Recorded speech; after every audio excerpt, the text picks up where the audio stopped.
Hello, friends. This is Dave Hurwitz, executive editor at ClassicsToday.com, here with, if I could choose only one recording by Artist C, it would have to be Work T.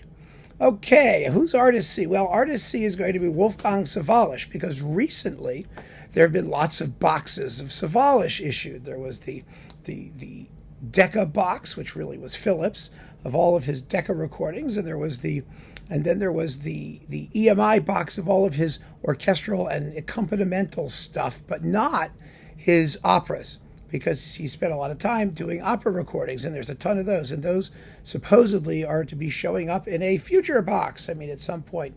Now, I discussed his career pretty extensively in talking about those boxes. SAWALLISCH was not the most exciting orchestral conductor, and I can't choose an opera because he did a lot of orchestral work, number one, and number two, I want it to be about him, not about the cast of the opera. The problem with giving a conductor credit for an opera recording is that the conductor is usually the least important person there.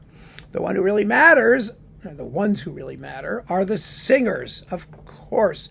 And SAWALLISCH had a very good ear for opera and for singers, and he was trained in that wonderful old German style of, he worked as a repetiteur and an accompanist and piano accompanist and prepared his casts and did all that stuff. So he was a very good opera conductor, actually, a very good accompanist. He was a wonderful leader accompanist as well, sensitive and musical and intelligent and all of those things. But I need to talk about his orchestral work. The works where it's about him, front and center. And there he really did have an issue. He did, for example, the dullest Beethoven cycle ever, probably, with the Concertgebouw. And he specialized, of course, in the standard German repertoire.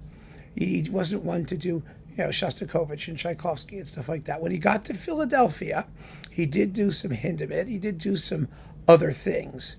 He didn't do them badly either, necessarily. He really didn't. Some of his Philadelphia recordings were quite splendid. But on the whole, he seemed to be at his best when he could take a back seat and organize things behind the scenes, as it were, as accompanimental conductors tend to do. However, there were a couple exceptions.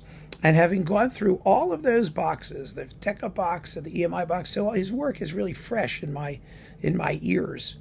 So I'm in a good position to choose, I think, the recording I want to present to the evil god Cankresans as the best, that which should be preserved when all else is going to be destroyed. I have found Bruckner's Fifth on Orfeo. It is neither Decca nor EMI nor Phillips. He made a bunch of Bruckner Symphony recordings on Orfeo. Not all of them were great, but a couple of them were really great. Number one was fabulous, and this one was the best of them all. It really, really was. It's with the Bayerisches Staatsorchester, the Bavarian State Orchestra, not supposedly the world's best ensemble, but here is a performance where SAWALLISCH simply loses himself in the music. Bruckner's Fifth is a wonderful piece for him to display his gifts, because it's not the kind of work where you can dominate the thing with your perverse personality or the interesting things you're going to do. It's a cool piece of music emotionally, except possibly for the Adagio. It's actually about form, about structure, about timing, about that kind of thing, contrapuntal clarity. Eugen Joachim, who was no slouch himself when it came to Bruckner, said, the problem with Bruckner's Fifth is that nothing happens until the last 5 minutes. And of course, it's a 60, 68, 72, 75-minute long symphony. This performance is, how long is this one? 67 or something? No, 76 minutes. So it's not one of the slower ones, but it is actually one of the best. And the reason it's one of the best is because what SAWALLISCH does, first of all, is he inspires the orchestra to play beyond itself, especially the brass section. He really does. The moments that often die, such as, the first section of the scherzo where it's just sort of going, he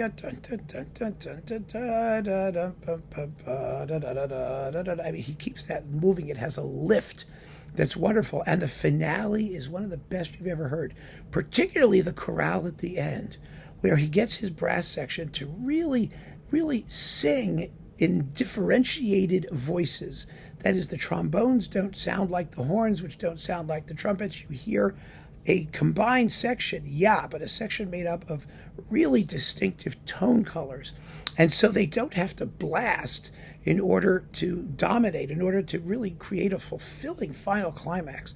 Because the big problem with Bruckner's Fifth, let's face it, is that by the time you get to the end, everyone's exhausted and annoyed and irritated, because Bruckner's orchestral style is not such as to endear him to the players, except maybe for the brass sections.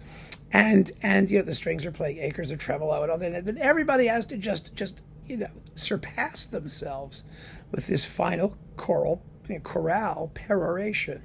And they do. They really do. It helps to have wonderful bass lines and trombones that really hit the dum-pa-ta-dum, that rhythm. And it's just terrific. It's very naturally recorded. And it's really an extraordinary performance. We've talked about it before, of course. And some of you, based on my recommendation, have listened to it. And the feedback I've gotten has been uniformly positive. You've all agreed that it's just a splendid performance. And I really think it shows what he can do as a musician and what makes him special as a musician, because this is one of the toughest Bruckner symphonies to pull off. And the fact that he does it, and he does it so effortlessly, says a great deal about the fundamental musical quality of his training and his inspiration and the things that mattered to him. He was not a conductor to, storm the heavens dramatically when it comes to, the great classical masterpieces. It just wasn't his thing. It wasn't.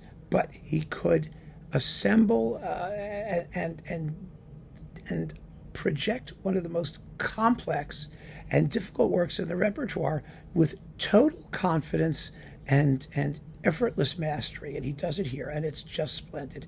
And I congratulate him. It really is a performance that can't get enough credit. So keep on listening, friends. Thanks for joining me, and take care.